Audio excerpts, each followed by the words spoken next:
তাদেরকে জবাব দিতে হবে। দেবেন তো? তাদের জবাব দিতে হবে। বোম গুলি পিস্তলের লড়াই নয়, লাঠির লড়াই নয়, তরোয়ালের লড়াই নয়। লড়াই আপনাকে করতে হবে বাবা সাহেব আম্বেদকরের দেওয়া সাংবিধানিক মান্যতা দিয়ে, ব্যালট বক্সের মাধ্যমে ভোটটি দিয়ে আপনাকে লড়াই করতে হবে, ভোটটি দিয়ে প্রতিবাদ করতে হবে, ভোটটি দিয়ে আন্দোলন করতে হবে। তাই আপনাদের কাছে, বসিরহাটবাসীর কাছে, সন্দেশখালীর মানুষের কাছে আমরা দাবি রেখেছি।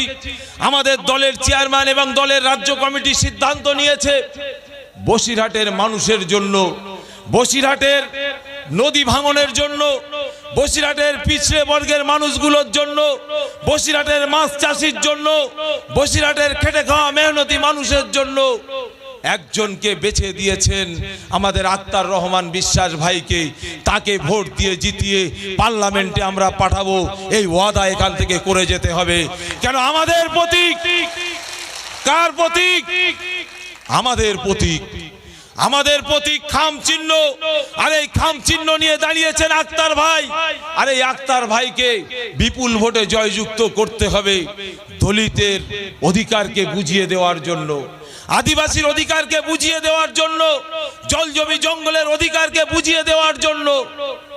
আর আক্তার ভাইকে পাঠাতে হবে সেখানে যে আমাদের কণ্ঠ হয়ে আপনার আমার ওয়াকাফ সম্পত্তি, হাজার হাজার বিঘে সম্পত্তি যে অর্থ নিয়ে এই রাজ্য সরকার এবং কেন্দ্র সরকার তসরুপ করছে, তার বিরুদ্ধে এই আক্তার রহমান বিশ্বাস যেন গর্জন করতে পারে, আওয়াজ তুলতে পারে, আমাদের কণ্ঠ হতে পারে। সেজন্যই তাকে ভোট দিয়ে পাঠাতে হবে। অনেক হিন্দু ভাই মা বোন আশপাশে ঘোরাফেরা করছেন, আছেন, এর মধ্যে আমরা দেখতে পাচ্ছি। তাদের উদ্দেশ্যে বলবো, আপনার মূল্যবান ভোট কাকে দেবেন? আপনারা ভাবছেন এখানে বিজেপিকে দেব। আপনাদের উদ্দেশ্যে বলি, দেশকে বিক্রি করলো আদানি আম্বানির পাচাটা কুত্তার মতো গোলামি করছে কারা? একবার হিসাব করে দেখুন। আপনিও যে টাকায় গ্যাস কিনছেন, আমিও কিন্তু সে টাকায় গ্যাস কিনছি। আপনার জন্য খাস করে কিছু করা হচ্ছে না। রেল বিক্রি হয়ে গেল, এলআইসি বিক্রি হয়ে গেল, দেশের বড় বড় সম্পত্তিগুলো, দেশের হেরিটেজ বিল্ডিং গুলো পর্যন্ত এই নরেন্দ্র মোদীর সরকার বিক্রি করে দেওয়ার চিন্তা ভাবনা নিয়েছে। তাই আপনাদের বলবো, দেশ বাঁচাবার জন্য এই বসিরহাট লোকসভায় আমাদের আক্তার রহমান বিশ্বাসকে খাম চিহ্নে ভোট দিন, নইলে আপনার ভোট বিফলে যাবে। অনেকে ভাবছে তৃণমূলকে ভোট দেব বিজেপিকে রোখার জন্য।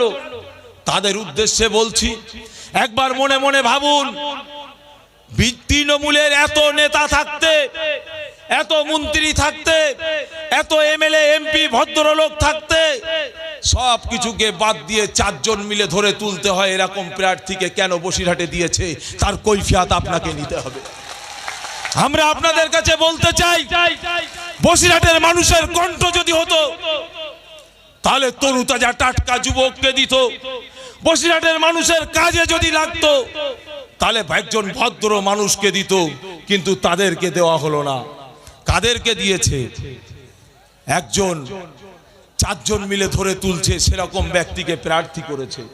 অতএব তৃণমূলী ভাইদের উদ্দেশ্যে বলবো, আপনিও আপনার মূল্যবান ভোট, আপনার ভোটটা বিফলে সভায় এসে উপস্থিত হয়েছেন। আমরা জানি যে আপনারা কতটা কষ্টের মধ্যে আছেন। আজকে যখন বাড়ি থেকে বার হয়েছেন, আমাদের কাছে অনেকেই ফোন করেছেন যে ভাই আমাদের রাস্তার টোটোটা বন্ধ হয়ে গেছে, আমাদের অটো চলছিল, দুপুরের পর থেকে অটোটা বন্ধ করে দিয়েছে।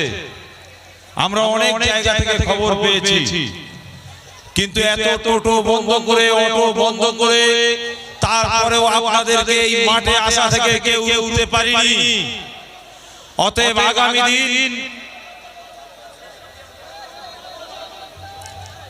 দিন আপনাদের এই এলাকায় শান্তি প্রতিষ্ঠার লক্ষ্যে আপনাদের কাজ করতে হবে। পারবেন তো? কাজ করতে পারবেন? কারা কারা পারবেন হাত তুলুন। সকলে ইন্ডিয়ান সেকুলার ফ্রন্টের প্রোগ্রামে এসেছেন, তাই তো নাকি? তাহলে আপনাদেরকে চুপ থাকতে হবে। শান্তি শৃঙ্খলা বজায় রেখে নেতৃত্বরা যেভাবে বলছে সেইভাবে আপনাদের চলতে হবে, তাই তো? তাহলে আমি এখান থেকে ঘোষণা দিচ্ছি, এই সাইডে কোনো ভাই দাঁড়াবেন না, কেউ দাঁড়াবেন না। যদি আমাদের মিটিংয়ে না এসে থাকেন তাহলে আপনারা এখান থেকে বেরিয়ে যেতে পারেন। যেটা বলছি সেটা করুন, একদম সাইডে সরে যান। আপনাদেরকে বারবার বলছি, এদিকে যে সমস্ত ভাইরা আছেন, এখানে মা বোনেরা আছে, চলে যান ওদিকে।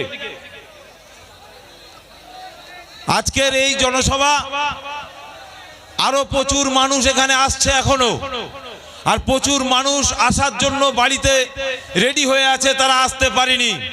কেন? এই এলাকার বিভিন্ন ছোটখাটো অনেক রকমের মানুষ আছে যারা আপনাদেরকে বিভিন্ন রকম ভাবে ভয় দেখাচ্ছে।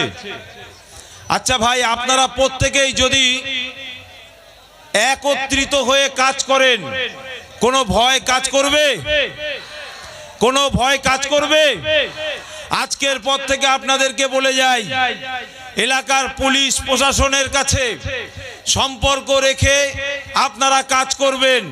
যদি কেউ আপনাদের উপরে আঙুল তোলে, হাত দেখায়, প্রশাসনকে জানাবেন। যদি প্রশাসন ব্যবস্থা না নেয় আমাদের জানাবেন, কিভাবে আপনাদের নিয়ে কাঁধে কাঁধ মিলিয়ে সন্দেশখালী থানা এবং নেজার থানাকে অবরোধ করতে হয় সেটা আমরা দেখিয়ে দেব। আমরা জানি এখানে মাইক বাঁধার জন্য যখন ইন্ডিয়ান সেকুলার ফ্রন্ট পাস নিয়েছে, তারপরেও আপনাদের এই এলাকার বিভিন্ন মাইক সেটওয়ালা, প্যান্ডেলওয়ালা তারাও কাজ করতে ভয় পাচ্ছে। যাদেরকে আমরা টাকা দিয়ে গিয়েছিলাম তারপরেও তারা এখানে প্যান্ডেল বাঁধতে ভয় করেছে, তাদের হুমকির মুখে পড়তে হয়েছে। যার জন্য আমরা আপনাদের কাছে ক্ষমা প্রার্থী। আমরা চেয়েছিলাম এখানে আপনাদেরকে চেয়ার দিয়ে বসাবো, চট দিয়ে বসাবো, আমরা চেয়েছিলাম উপরে প্যান্ডেল করব, সব কিছু আমরা আমাদের লিস্টের মধ্যে রেখেছিলাম, কিন্তু আমাদের কোনো কাজ হতে দেয়নি। তবে আগামী দিন আর এই চোখ রাঙিয়ে ইন্ডিয়ান সেকুলার ফ্রন্টকে বন্ধ করতে পারবে না। এই সন্দেশখালীর মা তারা যেভাবে অত্যাচারিত হয়েছে, তাদের দুঃখ দুর্দশার কথা বাংলার জমিন শুধু নয়, তাম ভারতবর্ষ জুড়ে এই তেভাগার মাটি, যে মাটিটা পবিত্র ভূমি, যে মাটিতে স্বাধীনতা সংগ্রামীর জন্ম, সেই মাটিকে যারা কলুষিত করেছে, সেই মাটিকে যারা বদনাম করেছে, আগামী দিন সেই মাটিকে পবিত্র করার জন্য তাদেরকে এখান থেকে সরাতে হবে। পারবেন তো? এটা আজকের দিনে এই মঞ্চ থেকে আপনারা, এই মাঠ থেকে দৃঢ় প্রতিজ্ঞা নিন। যেমন ভাবে তেভাগার আন্দোলন করেছিলেন, ঠিক তেমনি ভাবে আপনারাও নিজেদের মধ্যে ঐক্যবদ্ধভাবে প্রতিজ্ঞাবদ্ধ হন যে আমরাও এই তেভাগার মাটি থেকে যেমন